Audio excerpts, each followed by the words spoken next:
কথা ছিল রক্তপ্লাবনের পর মুক্ত হবে শস্য ক্ষেত, রাখালেরা পুনর্বার বাঁশিতে আঙুলে রেখে রাখালিয়া বাজাবে বিশদ।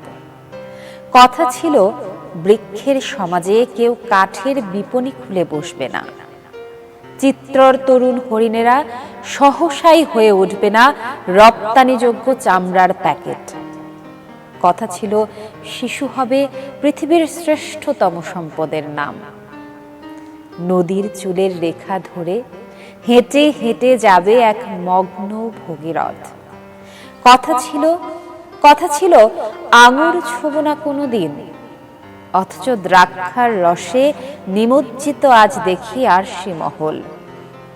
রাখালের হাত দুটি বড় বেশি শীর্ণ আর ক্ষীণ, বাঁশি কেনা জানি তার কখনোই হয়ে ওঠে নাই। কথা ছিল চিল ডাকা নদীর কিনারে একদিন ফিরে যাব, একদিন বটবৃক্ষের ছায়ার নিচে জড়ো হবে সহজিয়া বাউলেরা, তাদের মায়াবী আঙুলের টোকা ঢেউ তুলবে এক তারায়। একদিন সুবিনয় এসে জড়িয়ে ধরে বলবে উদ্ধার পেয়েছে। পড়ছিলাম রুদ্র মোহাম্মদ শহীদুল্লাহর কথা ছিল সুবিনয়। প্রতি বছর 22শে এপ্রিল বিশ্বজুড়ে পালিত হয় ধরিত্রী দিবস বা আর্থ ডে। পরিবেশ এবং প্রকৃতি রক্ষার মাধ্যমে পৃথিবীকে টিকিয়ে রাখাই হলো দিনটির মূল লক্ষ্য। পৃথিবীকে রক্ষা করা এবং বাসযোগ্য রাখতে বছরের এই দিনটি বিশেষভাবে নির্দিষ্ট। আজ আর্থ ডে। শুভ সকাল জানাচ্ছি, আমন্ত্রণ সবাইকে কেওয়াই স্টিল সকাল 24-এ। আজ সোমবার 9 বৈশাখ 1431 বঙ্গাব্দ, 22 এপ্রিল 2024 খ্রিস্টাব্দ। সাথে আছি আমি তাসনুফা মোহনা। প্রিয় দর্শক, আজ আমাদের সঙ্গে সিনিয়র রিপোর্টার আশিকিন প্রিন্স এসেছেন অতিথি হয়ে। তার কাছ থেকে আজকের এই ধরিত্রী দিবস সম্পর্কে জানতে চাইব, কথা বলবো। প্রথমেই আশিকিন প্রিন্স, আপনাকে শুভ সকাল জানাই। আপনাকে শুভ সকাল। এবং এই যে আর্থ ডে বা ধরিত্রী দিবস নিয়ে আপনার সাথে কথা বলতে চাইছি। শুরুতেই জানতে চাইবো যে এবারের প্রতিপাদ্য কি? আপনি শুরু করেছেন একটা সুন্দর একটা কবিতা দিয়ে, রুদ্র মোহাম্মদ শহীদুল্লাহ। সেখানে প্রকৃতির কথা আছে, গাছের কথা আছে, নদীর কথা আছে, সন্তানকে সম্পদের সঙ্গে তুলনা করা হয়েছে। আসলে এই সম্পদ আমাদের সন্তানের জন্য কি আমরা বাসযোগ্য পৃথিবী করতে পারছি কিনা, একই সঙ্গে এই যে গাছের কথা বললেন, আমরা এই গাছগুলোকে কি প্রোটেক্ট করতে পারছি কিনা, নদীর কথা বললেন, নদী আছে কিন্তু নদীর সেই স্রোত, পানি, সেগুলোকে আমরা পাচ্ছি না। তো এই যে প্রাণ, প্রকৃতি, জলবায়ু সব কিছু বাঁচানোর জন্য আমাদের যে উদ্যোগ, সেই উদ্যোগটা কিন্তু ভাটা পড়েছে।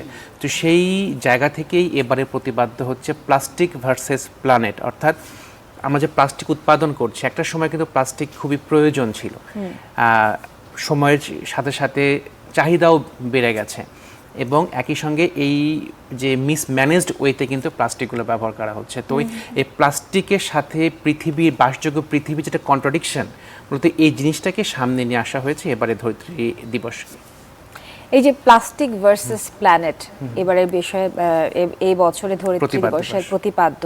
তো প্লাস্টিকের প্রসঙ্গ যখন তুলেন, প্লাস্টিক বিষয়ে কিন্তু আমাদের বাংলাদেশের যে ক্ষতিকারক প্রভাবগুলো তৈরি হচ্ছে বেশ কিছুদিন যাবত, এবং বিশেষ করে আমরা যদি বাংলাদেশের প্রকৃতির দিকে মনোযোগ দিই, তাহলে সবার আগে আমাদের সুন্দরবনের কথা মাথায় আসে।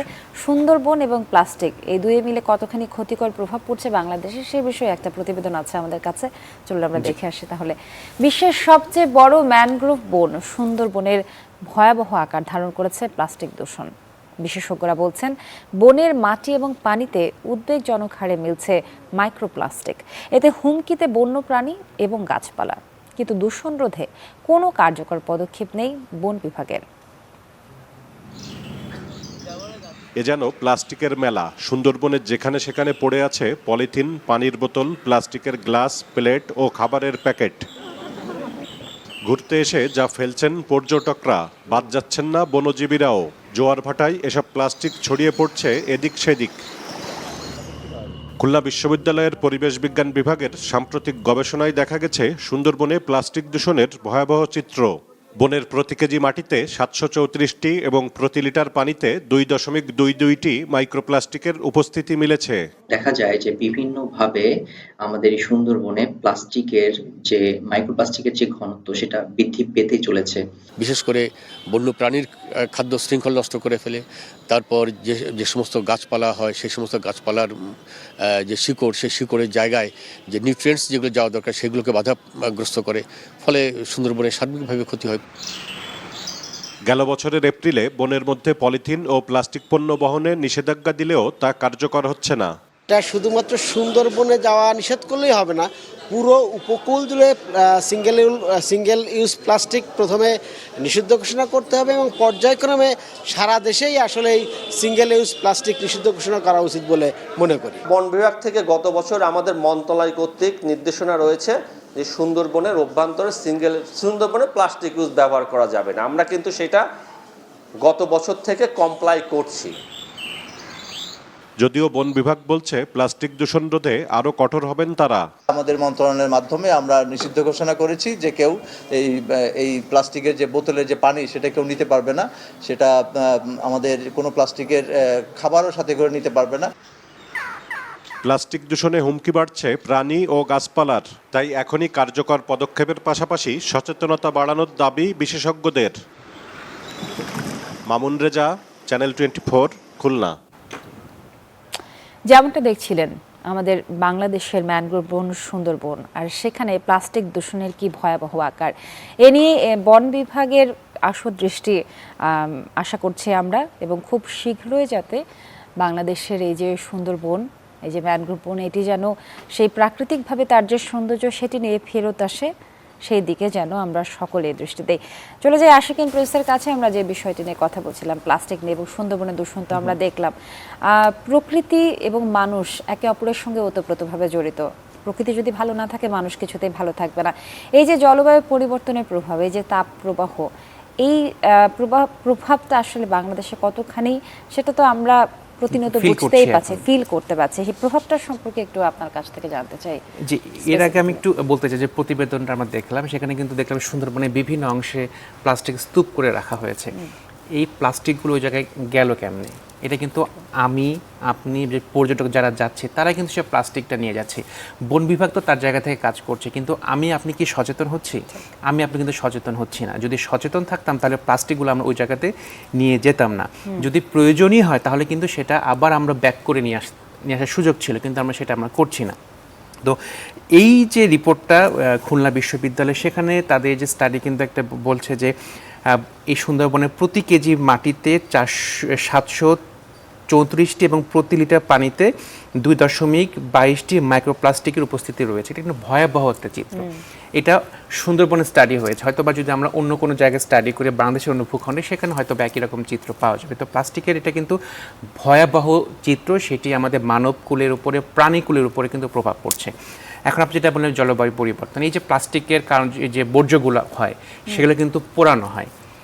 এই পোড়ানোর কারণে যে তাপটা তৈরি হয়, এটাও কিন্তু ওয়ান অফ দ্য রিজন হচ্ছে হলে এই তাপ বৃদ্ধির জন্য। তো বর্তমান সময়ে যে তাপ প্রবাহ চলছে, ওয়ান অফ দ্য রিজন কিন্তু এই প্লাস্টিকের বর্জ্যগুলো পোড়ানো। প্লাস আমরা নির্বিচারে গাছগুলো কেটে ফেলছি, প্রয়োজনে অপ্রয়োজনে গাছগুলো কেটে ফেলছি। গাছ কাটা প্রয়োজন হবে তখনই যখন সেই গাছটা যদি মরে যায় অথবা অন্য কোনো রোগ বালাই হয়, তখন আমি কাটতে পারি। কিন্তু অপ্রয়োজনে গাছ কাটা আমরা দেখেছি ঢাকা শহরে বিভিন্ন জায়গাতে কিন্তু গাছ কেটে ফেলা হচ্ছে, এখনও গাছ কেটে ফেলা হচ্ছে, কিন্তু ওই জায়গাতে নতুন করে আমরা কোনো গাছ লাগাচ্ছি না। অথবা যে গাছ সৌন্দর্য বর্ধনের জন্য এখন ফুল গাছ লাগানো হচ্ছে, ছোট ছোট ফুল গাছ লাগানো হচ্ছে, এগুলো দিয়ে তো আসলে যে ছায়ার কথা বলি সেগুলো কিন্তু আমরা পাবো না। সেই কারণে কিন্তু ফলজ, আমাদের সরকারের একটা উদ্যোগ রয়েছে যে ফলজ বনজ ঔষধি গাছ লাগাতে হবে, সেটা কিন্তু আমরা করছি না। যখনই যে তাপপ্রবাহ হয়, গরম লাগে, যখন নিজে ফিল করি, তখন মনে হয় যে হ্যাঁ আসলে আমাদের গাছ লাগানো উচিত, কিন্তু সেই জায়গাতে আসলে জোরদার করা কোনো কার্যক্রম কিন্তু আমরা যে প্রসঙ্গ নিয়ে কথা বলছিলাম, প্লাস্টিক সুন্দরবন প্রসঙ্গ এসেছে, এবং তার সাথে আরেকটি খুব গুরুত্বপূর্ণ শব্দ যুক্ত হয়েছে, সেটা হচ্ছে বৃক্ষ নিধন। আমরা এই সব বিষয়গুলো নিয়ে আরেকটি বিষয় জানবো। আমাদের সঙ্গে আমাদের সহকর্মী আছেন বাগেরহাট থেকে সরাসরি যুক্ত হয়েছেন আরিফুল ইসলাম, তার সঙ্গে কথা বলবো এবং এই ধরিত্রী দিবস, সুন্দরবন, এই যে জলবায়ু পরিবর্তন, তাপপ্রবাহ, এই সব বিষয় নিয়ে তার সঙ্গে কথা বলবো। চলুন চলে যাই তার কাছে। শুভ সকাল আপনাকে। সুন্দরবনের যে পরিস্থিতি সেটি নিয়ে আমরা কিছুক্ষণ আগে একটা প্রতিবেদন দেখছিলাম। এই সুন্দরবন রক্ষার্থে কি কি করা যেতে পারে এবং জলবায়ুর প্রভাবটা সেখানে কেমন, সেটি সম্পর্কে আপনার কাছ থেকে বিস্তারিত জানতে চাইছি। শুভ সকাল আপনাকে, বিশ্ব ধরিত্রী দিবসেরও শুভেচ্ছা। আমি ঠিক সুন্দরবনের উপকূলেই আমার বসবাস এবং আমরা কিন্তু বিভিন্ন সময়ে বেশ আগে কিন্তু সুন্দরবনের অবস্থা, এখানে যে প্লাস্টিকের বর্জ্য, সুন্দরবন হুমকির বুকে পর্যটকরা কি করছেন, বন বিভাগ কি করছে, বিষয়টা কিন্তু আমরা বিভিন্ন সময় বিভিন্নভাবে জানিয়েছি। তো আজকে একটা আমার মাঝে একটু ভিন্ন অভিজ্ঞতা হয়েছে, সেটা আমি বলবো। তার আগে একটু বলতে চাই যে আসলে সুন্দরবনে যেভাবে একটু আগে কথা শুনছিলাম, যে সুন্দরবন আমাদের মায়ের মতো, তাকে বাঁচাতে হলে ঠিক আমাদের বাঁচতে হলে তাকে বাঁচাতে হবে। এভাবে যারা বিশেষজ্ঞ তারা বলেছেন যে আমার ঘরে যেমন আমি তত্র ময়লা আবর্জনা যেমন আমি ফেলি না, ঠিক সুন্দরবনের সৌন্দর্য উপভোগ করার জন্য আমরা যারা সুন্দরবনে গমন করি তারাও কিন্তু ঠিক সুন্দরবনে এভাবেই আমরা সেই ময়লা আবর্জনাগুলো ফেলব না। সুন্দরবনের করমজল থেকে শুরু করে হারবাড়িয়া, দুবলা, কটকা, হিরন পয়েন্ট, ওখানে যদি আমরা যাই তাহলে দেখতে পাবো কি পরিমাণ বর্জ্য এবং সুন্দর এবং প্লাস্টিকের প্লেট, বোতল সহ বিভিন্ন প্লাস্টিকের উপকরণ সেখানে ভেসে আছে। বিশেষ করে যারা পর্যটক, একটু আগে যেভাবে বলা হচ্ছিল যে বন বিভাগের দায় একান না, তারা সচেতন হলে এটা সম্ভব না। যারা পর্যটক, সাধারণ মানুষ, যারা জেলে বাওয়ালি যারা সুন্দরবনে যায় তারাও কিন্তু এখানে সেই পদক্ষেপ নিতে হবে।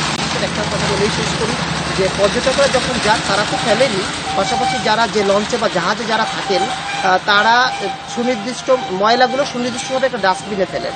যখন রাতে সবাই পর্যটকরা ঘুমিয়ে পড়ে তখন ঠিক ওই লঞ্চ বা জাহাজের যারা ওখানে যারা কাজ করে তারা কিন্তু সেই ময়লাগুলো আবার ঢেলে দিচ্ছে আপনার নদীতে, সুন্দরবনের ভিতরে। তো এইগুলো প্রতিরোধ করতে হবে, সুন্দরবনকে বাঁচাতে হলে এগিয়ে আসতে হবে।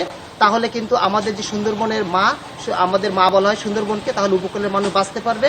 তাহলে এই যে প্রভাব, জলবায়ুর প্রভাব, যে এই যে গরম, সেটা কিন্তু আমাদের পড়বে না। উপকূলের বারবার এই বিরূপ প্রতিক্রিয়া কিন্তু আমাদের উপর আস্তে আস্তে কমে যাবে যদি আমরা সুন্দরবন রক্ষা করতে পারি, গাছ লাগাতে পারি। এই ছিল বাগেরহাট। জি আরিফ, অসংখ্য ধন্যবাদ আপনাকে। যেমনটা কথা বলছিলাম বাগেরহাটে আরিফের সঙ্গে, সেই বিষয় নিয়ে আবারও আশিকিন প্রিন্সের কাছে ফিরে আসবো। এবং সুন্দরবন মানে, যদিও উনি বলছেন যে সুন্দরবন আমাদের মা, কথাটা খুবই সত্যি, কিন্তু তারপরেও এক সুন্দরবন পুরো বাংলাদেশ নয়। বাংলাদেশে কোন কোন অঞ্চলগুলো আসলে সব থেকে বেশি ক্ষতিগ্রস্ত হচ্ছে এই জলবায়ুর প্রভাবে? এটা কিন্তু এক এক জায়গাতে এক এক রকমের ফেনোমেনা আমরা দেখতে পাচ্ছি। যে আপনি যদি সুন্দরবনের দিকে যত উপকূল এলাকার দিকে যায় সেখানে দেখতে পারবো যে লবণাক্ততার প্রভাব রয়েছে। এই জলবায়ু পরিবর্তন হচ্ছে, পানি কমে যাচ্ছে, সমুদ্রের যে লবণাক্ত পানি সেটা কিন্তু লোকালয়ে প্রবেশ করছে, ফলে ওই জায়গাতে একরকমের একটা সমস্যা তৈরি হচ্ছে। আবার যদি আমরা বরেন্দ্র অঞ্চলের দিকে যাই, আর সেখানে আমরা দেখবো যে পানির স্তর কমে যাচ্ছে, সেখানে কিন্তু পানি পাওয়া যাচ্ছে না। আবার যদি আমরা কুষ্টিয়ার দিকে যাই, রাজবাড়ী, রিসেন্টলি আমরা দেখতে পাচ্ছি যে সেখানে কিন্তু পানির লেয়ার কমে যাচ্ছে। তো সার্বিকভাবে এক এক বাংলাদেশের এক এক জোনে কিন্তু এক এক রকমের সমস্যা তৈরি হচ্ছে। তো সেই ক্ষেত্রে সেই সমস্যাগুলো ম্যানেজ করার জন্য কিন্তু এক এক রকম ব্যবস্থাপনা দরকার। কিন্তু সেই রকম ব্যবস্থাপনার কথা বলেন, পলিসির কথা বলেন, পলিসি হয়তো সুন্দর সুন্দর পলিসি আছে, কিন্তু সেই পলিসিগুলো কি ইমপ্লিমেন্ট হচ্ছে? আমরা যদি দেখি যে আসলে ইমপ্লিমেন্ট হচ্ছে না। এই যে প্লাস্টিকের কথা বলা হচ্ছে, পলিথিনের কথা বলা হচ্ছে, পলিথিন বিপণন, উৎপাদন, প্রদর্শনের উপরে কিন্তু নিষেধাজ্ঞা করে একটা আইন করা হয়েছে বা শুল্ক। হ্যাঁ, তো সেই আইনটা কিন্তু যখন করা হয় তখন দেশে বিদেশে সবাই এটা অ্যাপ্রিশিয়েট করেছিল। পরিবেশের কিছুটা উন্নতিও হয়েছিল, কিন্তু কিছুটা কমেছিল, কিন্তু প্লাস্টিকের ব্যবহারটা কমেছিল, মানে পলিথিনের ব্যবহারটা কমেছিল। কিন্তু আমরা দেখেছি যে সেই আইনটা যথাযথভাবে ইমপ্লিমেন্ট না হওয়ার কারণে কিন্তু সেই আইনটা বলা যায় অকার্যকর অবস্থাতে রয়েছে। এখন আমরাও দেখি না যে আসলে যারা অথরিটি রয়েছে তার কোনো অভিযান পরিচালনা করেন, অথবা যদি করেও থাকেন কতটুকু তারা করতে পারছেন সেটা নিয়ে কেন্দ্রের প্রশ্ন রয়ে যায়। অনেক পলিসি আছে, সুন্দর সুন্দর আইন আছে, কিন্তু আমরা ইমপ্লিমেন্ট করতে পারছি না। এই যে আমাদের সহকর্মী বললেন সুন্দরবনে বিভিন্ন প্লাস্টিকের পড়ে থাকতে দেখা যায়। এখন কিন্তু আমরা দেখি যে সিঙ্গেল ইউজ প্লাস্টিকের ব্যবহার বেড়ে গেছে। এখন সিঙ্গেল ইউজ প্লাস্টিক বলতে না ওয়ান টাইম ইউজ যেগুলো, আগে আমরা দেখেছি যে আমাদের বাড়িতে যখন গেস্ট আসতো তখন আমরা কাচের প্লেটে, কাঁসার প্লেটে, স্টিলের প্লেটে কিন্তু আমরা খাবার দিতাম, গ্লাসে পানি দিতাম। কিন্তু এখন সেই জায়গাতে আধুনিকতার নামে কিন্তু আমরা সেই সিঙ্গেল ইউজ প্লাস্টিকগুলো ব্যবহার করছি। সেগুলো কি করছি, এগুলো আমি যত ফেলে দিচ্ছি। ফলে এগুলো আবার যখন ড্রেনেজ সিস্টেম হয়ে নদীতে যাচ্ছে, সাগরে যাচ্ছে, এই তখন যাওয়ার পরে ওখানে জলজ প্রাণী রয়েছে, মাছ রয়েছে, তার মধ্যে কিন্তু একটা প্রতিক্রিয়া হচ্ছে। আবার সেগুলো যখন আমরা মাছগুলো খাচ্ছি সেগুলো কিন্তু আমরা আমাদের শরীরে মানে আলটিমেটলি রিসাইকেল হয়ে কিন্তু সেটা আমার বডিতেই আসছে। সেই হিসেবে আমি যেমন ক্ষতিগ্রস্ত হচ্ছি, আমরা ভবিষ্যৎ প্রজন্ম, বর্তমান প্রজন্ম ক্ষতিগ্রস্ত হচ্ছে। তো আসলে ভবিষ্যৎ প্রজন্মের জন্য এই ধরিত্রীটাকে, এই পৃথিবীটাকে কতটুকু আমি সেফ রাখতে পারছি সেটা নিয়ে কিন্তু প্রশ্ন রয়েই যায়। আসলে আমরা যারা এখন রয়েছি, আমাদের উচিত বর্তমান প্রজন্মের জন্য, ভবিষ্যৎ প্রজন্মের জন্য এই ধরিত্রীটাকে বাসযোগ্য করে রাখা যাওয়াটাই হচ্ছে আমাদের এখন মূল দায়িত্ব। প্রশ্নটা রয়ে যাক, কারণ প্রশ্নের উত্তরটা আমি একটা বিরতির পরে আপনার কাছ থেকে শুনতে চাইবো। এবং আপনারা দেখছেন কেওয়াইসির সকাল 24। আমি আছি তাসনিফা মোহনা, আমার সাথে আজকে আমার অতিথি আছেন আশিক এন্ড প্রিন্স। একটা বিরতির পর আবারও দেখা হচ্ছে।